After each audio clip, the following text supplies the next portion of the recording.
కొంత అంటే వస్తూనే ఉన్నాం, కలుస్తూనే ఉన్నాం.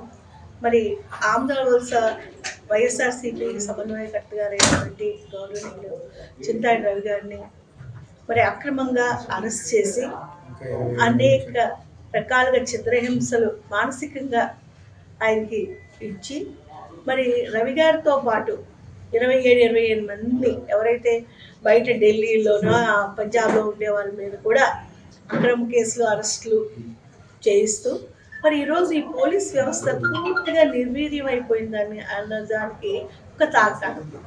మొన్న గౌరవ మాజీ ముఖ్యమంత్రి వర్యులు పెద్దలు మరి జన నాయకులు ఇప్పుడు ప్రజల కోసం పరితపించే నాయకులు జిఎస్ఎల్ మెడికల్ ఇన్స్టిట్యూషన్స్ మరియు కిమ్యూ ఇంటర్నేషనల్ యూనివర్సిటీ భాగస్వామ్యంతో ఇండియన్ అలైన్డ్ ఎంబీబీఎస్ కోర్స్ అడ్మిషన్లు అందిస్తోంది నియో.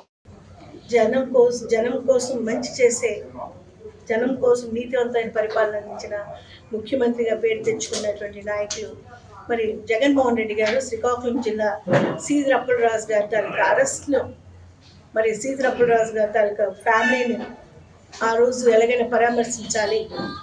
సీదర్ అప్పలరాజు గారు జైల్లో పెట్టేశారు. ఆయన అరెస్ట్ను ఖండిస్తూ వచ్చినప్పుడు ప్రజలందరూ కూడా చాలా తండోపతండాలుగా వచ్చారు అభిమానంతో. అప్పటికి పోలీసులు అనేక రకాల ఆంక్షలు పెట్టారు. అయినా సరే ఎవ్వరూ కూడా శాంతియుతంగా బాధ్యతగా అందరూ కూడా వచ్చారు జగనన్న ఆ రోజు కలవడానికి. వచ్చినప్పుడు ఇక్కడ ఆంధ్రవలస నుంచి అన్ని ఇక్కడ పక్కన ఉండేటువంటి హెచ్ఎల్ నియోజకవర్గం అన్ని నియోజకవర్గాల నుంచి కూడా ప్రజలంతా వస్తే చింతాయి రవి గారు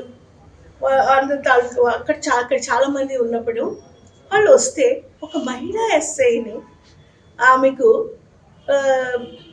చంపాలని కుట్ర పన్నారని, ఆమెను బాధ పెట్టే విధంగా మాట్లాడారని అనేక రకాలుగా కేసులు పెట్టారు.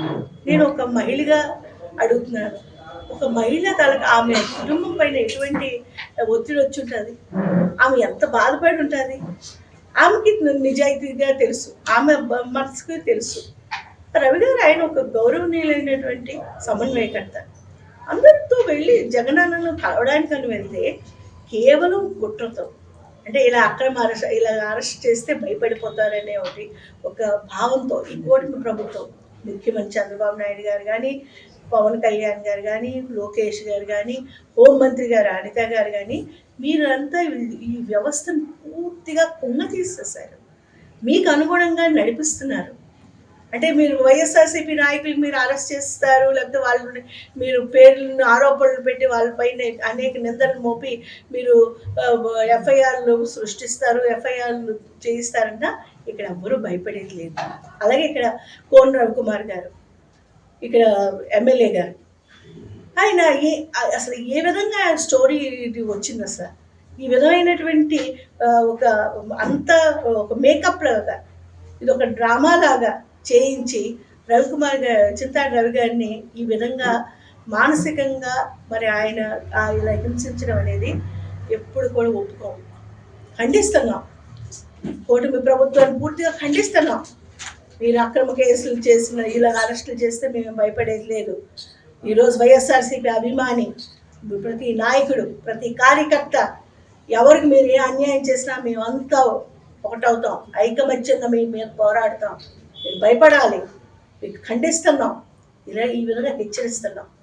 ఈ విధమైనటువంటి అక్రమ అరెస్టులు మీరు పక్కన పెట్టండి. ఆ రోజు జగనన్నతో వచ్చిన జనాన్ని చూసి ఈర్ష్యతో ఓర్వలేక మీరు చేస్తున్నటువంటి ఇలాంటి తప్పుడు పనులకు ఫుల్ స్టాప్ పెట్టండి. మీకు వీలైతే చేతకాని ప్రభుత్వంగా ఆల్రెడీ మీరు పేరు తెచ్చుకున్నారు.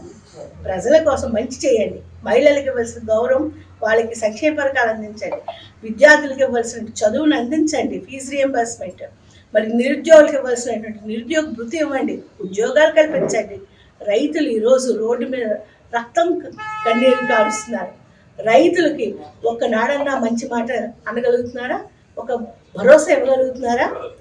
నిన్న మరి శాసన మండలిలో మరి సత్యబాబు గారికి అచ్చెన్నాయుడు గారని మాటలు, అంటే ఒక వ్యవసాయ మంత్రి ఈ విధంగా మాట్లాడతారా?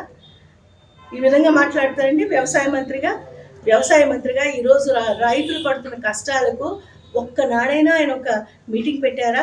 రైతులకు మీరు ఏ పంట వేసుకుంటే మీరు ఎలా లాభం పొందుతారా అనే మాట కాకుండా అక్కడ లీడర్ ఆఫ్ అపోజిషన్ సత్యబాబు గారికి ఆయన నిరుద్యోగులకు మీరు ఉద్యోగాలు ఇవ్వలేకపోతున్నారు, వెంటనే రాజీనామా చేయించండి లోకేష్ కంటే అంత బాధాకరమైనటువంటి మాట మాట్లాడారు అంత పెద్ద ఆయనకి. ఇదేమైనా భావ్యమా? అంటే మీరు ప్రజలకి మంచి పరిపాలన అందించండి. మా తాలూకు పోరాటం అదే. మేము చేస్తున్న ఈ పోరాటంలో మీరు ఇలాంటి అక్రమ కేసులు అన్నీ చూపించి మా మా నాయకులను కానీ, మా అభిమానులు కానీ, కార్యకర్తలు కానీ, ప్రజలను కానీ భయపెట్టాలని చూస్తే ఇక్కడ ఎవరు భయపడలేదు. మేము మీకు హెచ్చరిస్తున్నాం. రవికుమార్ గారి తాలూకా ఆయన ఈరోజు ఆయన పడిన బాధ, ఆ జగనన్న వెళ్ళిపోయిన 10 రోజుల ఇప్పటి వరకు కూడా ఆయన ఎంతో బాధపడ్డారు. వాళ్ళు ఇష్టం వచ్చినట్టు పోలీసు వ్యవస్థను నిర్వీర్యం చేసి ఒక్కొక్క పోలీస్ స్టేషన్ తిప్పుతూ అలా. అంటే మీరు ఏమనుకుంటున్నారు? అసలు చంద్రబాబు నాయుడు గారికి డైరెక్ట్గా హెచ్చరిస్తున్నాం, మీరు చేసే పాలన చేతకాని పరిపాలన. ప్రజలపై దృష్టి పెట్టండి, ప్రజల మంచి కోసం పరిపాలించండి, ప్రజల కోసం పరితపించండి, అంతేగాని వైఎస్ఆర్సీపీని మీరు భయపెట్టాలని చూడకండి. ఇది మీకు డైరెక్ట్గా హెచ్చరిస్తున్నాం.